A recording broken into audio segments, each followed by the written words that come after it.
Okay. అంటే మీ సినిమాల list చూస్తే హీరో రాజశేఖర్ గారితో మీరు ఎక్కువగా సినిమాలు చేశారు. దానికి కారణం ఏంటి? కారణం ఏం లేదమ్మా, తను చాలా మంచి ఆర్టిస్ట్. ఫస్ట్ తనతో తీసిన సినిమా నేను అరుణకిరణమే కాదు, నవభారతం కో డైరెక్టర్ ఉన్నప్పుడే తనతో చేయడం మొదలుపెట్టాను. తర్వాత అన్న పెద్ద హిట్, తర్వాత చాలా సినిమాలు, మనసున్న మహారాజు, ఇలాంటి సబ్జెక్ట్ డిఫరెంట్. అంటే ఆ గ్యాప్లో ఈ క్యారెక్టర్ ఇతనైతే కరెక్ట్ అనుకొని అడగడం, అతను వీళ్ళని బట్టి ఎక్కువ సినిమాలు చేయడం కుదిరింది. 9 సినిమాలు చేశాను. 9 సినిమాలు చేశారు. అంటే ఎలా ఉండేవారు రాజశేఖర్ గారు? అయ్యో, 9 సినిమాలు అంటే మీకు చాలా దగ్గరగా. అంటే రాజశేఖర్ చాలా మంచి ఆర్టిస్ట్ అమ్మ. తనకున్నదే ఒక చిన్న ప్రాబ్లం ఏంటంటే, తనకి కొంచెం టైం మెయింటైన్ చేసేవాడు కాదు. కారణం అంటే అది తప్పు కాదు. అది ఇప్పుడు రాత్రులు ఎక్కువ మేలుకోవడం, మార్నింగ్ లేటుగా లేవడం, ఇలాంటి చిన్నవి ఏం పెద్ద సమస్యలు కాదు. మా అన్న సినిమాకు కూడా మేము షూటింగ్ అతను వచ్చేలోపు ఏరే షాట్లు తీసుకునేవాళ్ళు, ఆ టయానికి మళ్ళీ మొదలుపెట్టేవాళ్ళు. ఈజ్ చాలా బెస్ట్, చాలా మంచి ఆర్టిస్ట్. అందువల్ల నేను 9 సినిమాలు చేయగలిగాను. మీ దగ్గర శిష్యరికం చేసిన వాళ్ళు ఇప్పుడు ప్రస్తుతం డైరెక్టర్స్గా ఉన్న వాళ్ళు ఎవరైనా ఉన్నారా? అంటే చేయడానికి అంటే అప్పుడు బోయపాటి సీను నా దగ్గర చేశాడు, ముప్పలనేని శివ నా దగ్గర చేశాడు, భీమినేని శ్రీనివాసరావు నా దగ్గర చేశాడు.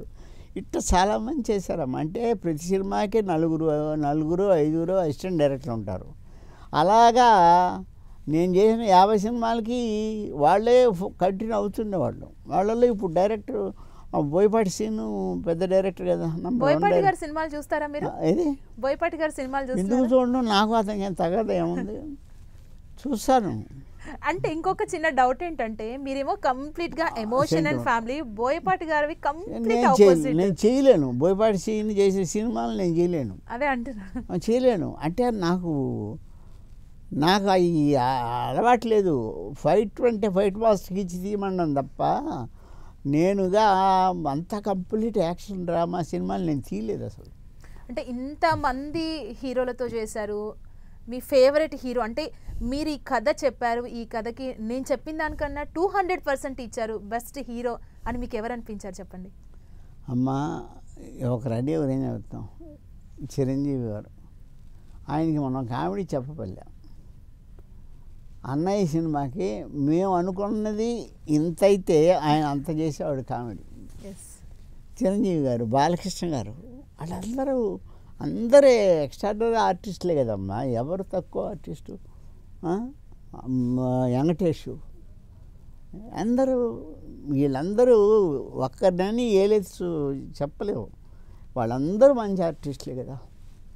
చిరంజీవి గారు, బాలకృష్ణ గారు, వెంకటేష్ గారు, పవన్ కళ్యాణ్ గారు, వీళ్ళందరూ మంచి ఆర్టిస్టులే. ఎవరికి వాళ్ళ టైప్ ఆఫ్ క్యారెక్టరైజేషన్, అంతే తప్ప ఒకరు ఎక్కువ ఒకరు తక్కువ